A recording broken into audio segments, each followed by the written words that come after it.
Everybody says, Luke, I am your father. Where did that come from? I know. I was like, does he say it again? Yes. And then I kept rewinding it. Because literally the line is, no, Luke, I am your father. I don't even think he says Luke anywhere. I think he just says, no, I am your father. Where does Luke get put in there at all? Luke, I am your father. That's not the words. No. The most iconic line never happened. Yeah. My whole life, I had no idea Yoda was so small. I thought Yoda was like a normal, like the size of a person. What?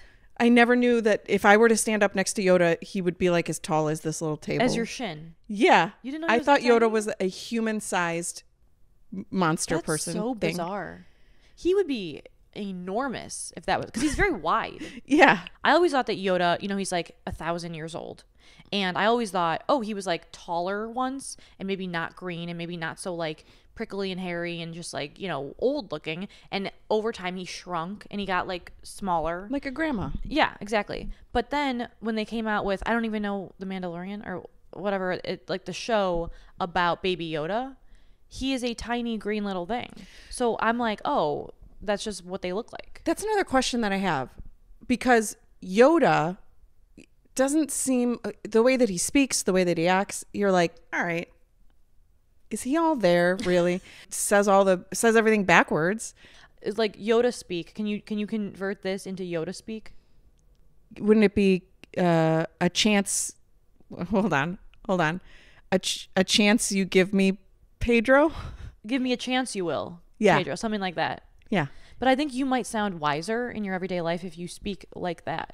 Oh, you want me to try that? I think maybe just incorporate it into like your corporate speak, Okay. My boss will be like, what is happening out there? They'll be like, Danielle, take it easy with the Star Wars thing. All right. They're just movies. I told him once that I'm doing chill. this podcast. I'll be like, you need to chill. Yeah. You need to take a step back. I do. That's a really bad habit that I have.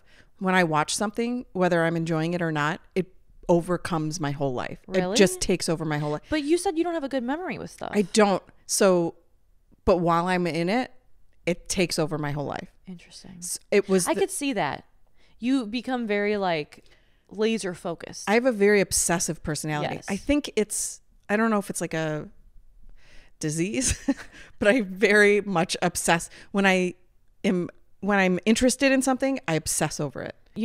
Earlier you were saying, what do you call Star Wars fans? Like Trekkies? Like Star Trek people. What about Trekkies. Star Warriors? Oh, I like that. Good. One thing really quick.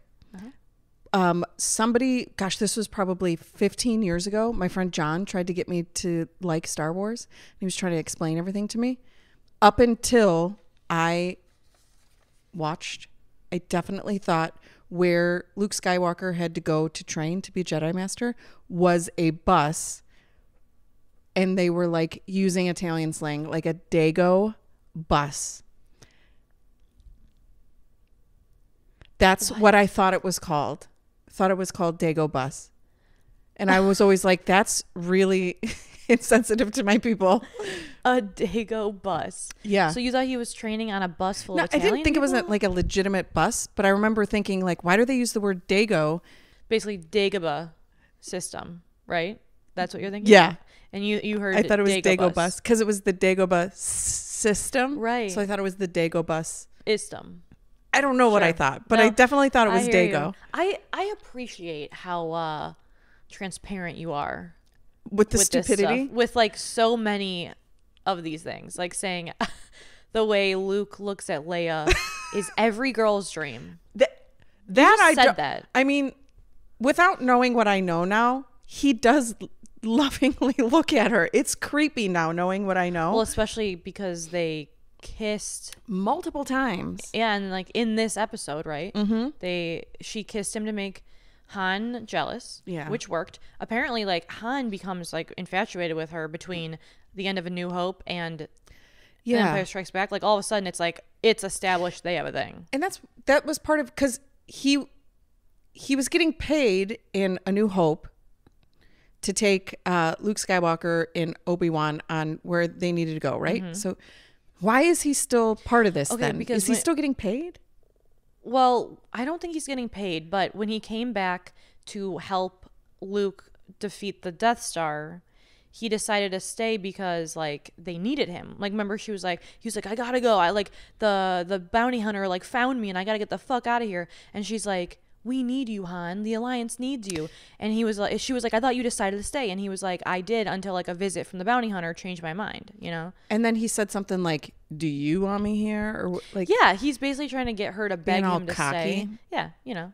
Once again, hot as hell. Yeah. Works for me. Oh, wait, I wanted to tell you right off the bat.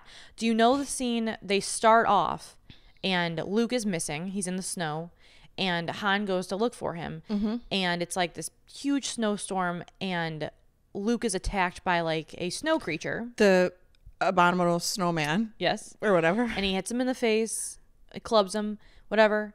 Do you know why they did that?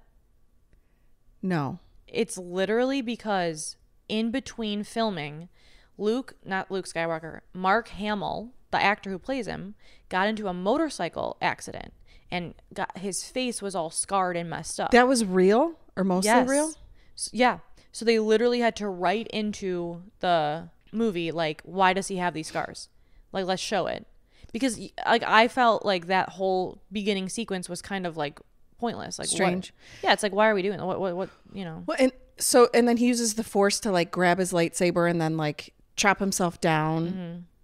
It, not specifically to Star Wars, but it just annoys me so much in movies when the character has a weapon and uses it and then goes to run and drops the weapon. So he had the lightsaber next to the snowman monster guy, like slashed or whatever, ran out of the cave and at some point dropped the lightsaber. Like, hey, bro, keep it. Yeah.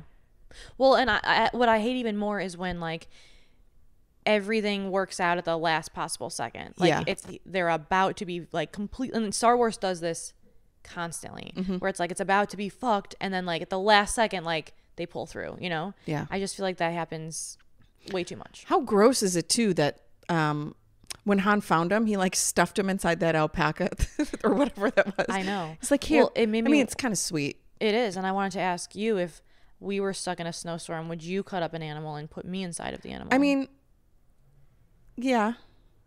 If it means I would die. Yeah, I would probably try to get us both in there though. Because I get cold really easy. Like real easy. Did they both go inside? No, it was just, I mean. So he just like roughed it the whole night? I think so. That's what it seemed crazy. Because that doesn't even make sense. Like, why would he be able to survive that? And Luke wouldn't. And their coats aren't even that thick. I see people in Alaska on that like Ice Road Truckers or whatever show, thick ass coats and like fur, and Han was just hanging out with like his nose out and everything. Yeah, I know. Like no coverage. Well, and that's the thing. They were like, don't go out there. Like, you're going to freeze to death. And he was like, my friend's out there. Fuck you. And he just like once again has to be obstinate, you know? And then bitch ass C3PO, whatever. He's trying to give all these statistics throughout the whole show. It's like, you don't know everything, okay? Whatever the statistics was, like 1 in 5 million people will survive overnight. He kept giving statistics throughout the show, and I wanted to be like, robot, shut up. Yeah. You're not a 3PO fan. You really don't like him. I don't like him. I don't like him because I feel like he's kind of a casual bully. Yeah. I would say he is incredibly like pompous. Yeah. And you know what? When he didn't have legs and had to ride on Chewbacca's back for a while, I thought that was kind of funny. Yeah. So, and also he was mean to Chewbacca during that time. Yeah. And Chewbacca was doing everything he could to put him back together. Yeah. Is Chewbacca a boy or a girl? I think a boy. Okay. I mean, I don't know for sure. He's very loud and whiny. So I think they that's why describe him and they say he, you know. Oh, okay. Oh, so it probably, if he's whiny and loud and annoying, he's probably a boy. You also, in this movie, see Darth Vader's helmet put on his weird head. Yeah. Did he get burned? Or will we find out? I don't want you to spoil it. We'll find out. You won't find out for a bit. Okay. It will be quite a while. And when he turned around in the chair and that guy was standing there, he had to have known he saw his weird head, right? Yeah. I mean, for sure. That's why that guy was like, because at any moment he could just kill somebody with like the flick of his wrist. Yeah. Darth Vader killed 3 of his admirals who failed him. He just kept killing him.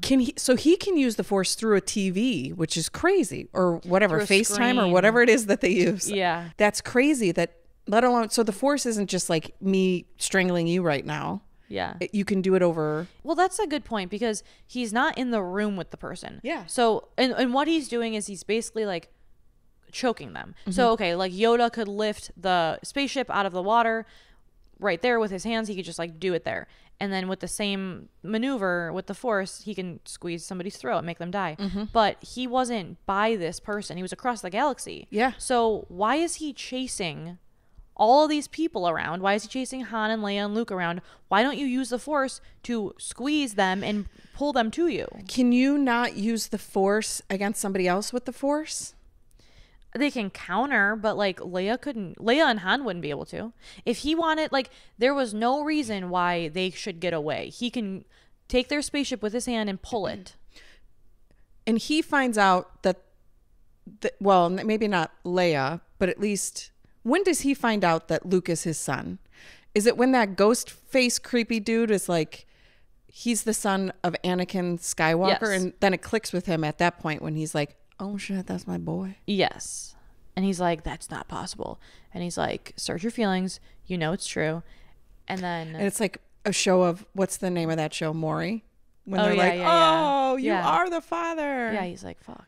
Yeah. And so, but then nobody knows who Anakin Skywalker is at this point. So then... Except for Darth Vader. Yeah. So then when Darth Vader says, like, I am your father, then we're like, oh shit, Darth Vader used to be Anakin Skywalker. Who's that? Yeah. And that's where this all opens up. Oh, man. Yeah. All these questions. One of my favorite parts that made me laugh so hard was when, right before they froze Han Solo, okay, tangent. Why did they have to freeze him? What was the point of that? I get that. I'm assuming Darth Vader wanted to use this technology or whatever, but why did it need to be Han? Because he was turning Han over to the bounty hunter. And the bounty hunter had to transport Han back to Jabba the Hutt. And he had to be frozen to do that? Well, you know, he's a scrappy guy. So if you put him and you lock him up, there's a chance he breaks free. If he's frozen, you know, he's fucked. And also, I think they wanted to test the technology. I agree with you. Like, why is it so important to test it right now? Yeah. Like, you literally use anyone else. But, because he even said, like, we'll pay you if he dies. It's like, why take the risk? Right before that happens, right before he's frozen, Leia says, I love you. And he says, I know. And that's just it. That's a big iconic quote as well. Yeah. Yeah. Had you heard that quote before? No. Really? Well, I'm sure men have said it to me, but I didn't. Why? And then I looked into it and I heard that was not the way that it was scripted. That was. Oh, he just ad-libbed that? Yeah. That's right. Great. That's very Harrison Ford. What a bitch thing to say, though. I know. It does feel very like mean, but when you look at their relationship up until that point, it kind of feels justified because basically she's playing so hard to get and he's trying to convince her like, I know you like me. I know you like me. I know you like me. And then she's like, I love you. And he's like, I know. Do you ever do that to Nate? Or like he'll say, I love you. And I say, okay, that's fine. You're like, get off of me. Yeah. I'm like, that's all right. It doesn't matter. Do you have questions? Or because I have another question that I want to ask you. Please.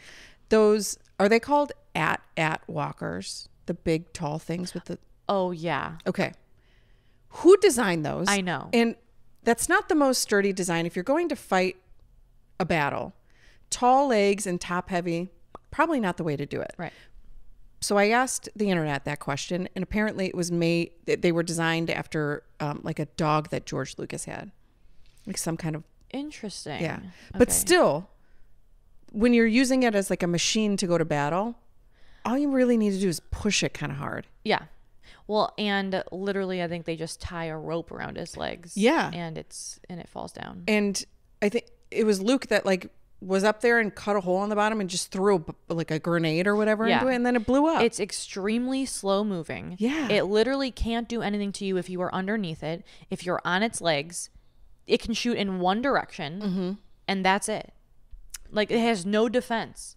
So, yeah, I agree. Very silly design. Okay, let me, I wanted to also, I also like how we're doing this completely out of order. Like, there is no sequence to this that makes sense. That's how our brains work, I feel like. It's just like, as you think of it, would you get to the Dagobah system? Or, how do you say it? Dago bus. Dago bus. Yeah, when you get on the bus full of Italian people. Right. And then you are basically, Luke is looking for Yoda, and then Yoda appears. I think everyone was with Luke and did not realize that that was Yoda. Obviously, you know it's Yoda. Yeah. We all do now. But when we first meet him, we don't know who he is. Isn't that kind of crazy? I was going to ask you about that. Like, Yeah. and that's what's crazy about experiencing this now for the first time, that I don't get to have that surprise that people had when they saw it in the theater or saw it before it was.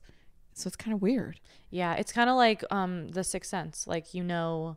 I've never seen The Sixth Sense, but I do know he's dead. Right. Yeah. Like, there's not really any great spoilers anymore. Yeah. I'm trying to think of a movie, if there is a movie that has those kind of reveals. Like, can you think of one where it's like, oh my God, like 30 years from now, people will talk about like that big reveal, you know? I feel like it's that like Luke and Leia are brother and sister. Darth Vader is his father. He's dead in The Sixth Sense. Like, I can't think of anything else. Yeah. I can only imagine how cool it would have been to sit in a movie theater and be like, wow, that's his dad. Yeah. But how did you feel about Han and Leia's relationship? Like, where are you at with it right now? I don't know. I feel like maybe it's because I'm coming into this at a different angle than everybody else. I don't like Princess Leia. You still don't like her? Not really. I think I don't know what it is about her that I don't like. Well, she hasn't really shown a lot of like personality other than either being like annoyed or being like peaceful. Like, you know what I mean? Like, it's kind of like well, good, nice going. Like, we're never going to get out of here. Or it's like, our people are like resilient, you know? Yeah. Like, there's really no, like, she's not a fully dimensional human being yet. And she is so much younger than Han, right? She has to be. She seems like she's maybe in her 20s. He's in his she was young. Yeah. late 30s, maybe? Yeah. Did they have a romance off camera too? According to her, so he was married at the time, I believe. But according to her, they had quite a romance. Well, not if he was married, but if he wasn't married and I was on a movie, well, I'm a professional at work, so I probably wouldn't. I would quit the movie so I could have a whirlwind romance like that with him. Carrie Fisher revealed she had a whirlwind 3-month affair with Harrison while filming the original Star Wars. At the time, she was 19 years old, while Harrison was 33, married and the father of 2. That's pretty rough. That is pretty rough. Why would you brag about that? I mean, you would brag about Harrison Ford back then, but why would you brag about doing that with a married guy? I don't think she was 19. It's like, you can't blame her for that. She said, what the hell? Okay, Mirror, the website called Mirror is awful. I'm trying to read it, and every time I click on it, a pop-up comes. I can't get through. Look at this. It's a fucking minefield. All right. She said, a tiny part of me felt like I'd won the man lottery, and here I was both counting and spending the money.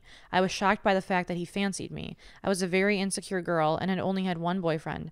I was so inexperienced, but I trusted something about him. He was kind. He wanted to get in your pants, so that's why he made you feel that way. She said that their affair was intense. It was Han and Leia during the week and Carrie and Harrison during the weekend. You know, there has to be some crazy internet porn out there for Star Wars, I bet. Oh, yeah. So is there anything that we're missing? Anything essential with this episode? I don't think so. I think that it's a great, I don't know. I don't know what to expect from the next episode, but I think it was a great, like, I'm thinking of an arc of this trilogy, and I feel like the first one was great. This one really pulled you in, and it was like, all right, we're going to really let you delve into these characters. Once we get through this trilogy, though, is it all downhill from here? That makes me think. You answering like that, not needing to take a beat. Well, okay, like, there's a lot. The episodes for the 1, 2, 3 will probably be even more. There's a lot to discuss because they are notoriously, like, very terrible acting.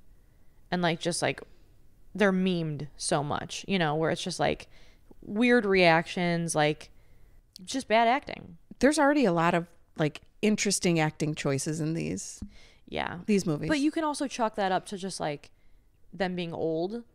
So 1, 2, 3 should have been way better, but they were actually way worse in terms of acting. Because 1, 2, 3 were done in the 80s or the 90s. I think maybe both. Yeah. Like, I think the last one came out in like the late 90s. Because these that we're watching straddled late 70s into early 80s, right? Yeah, I think so. The Jedi Returns, or Return of the Jedi, whichever one you want to say it. Or as Yoda would say, Return the Jedi. You will. You will, yeah. Bring them on back, those Jedis.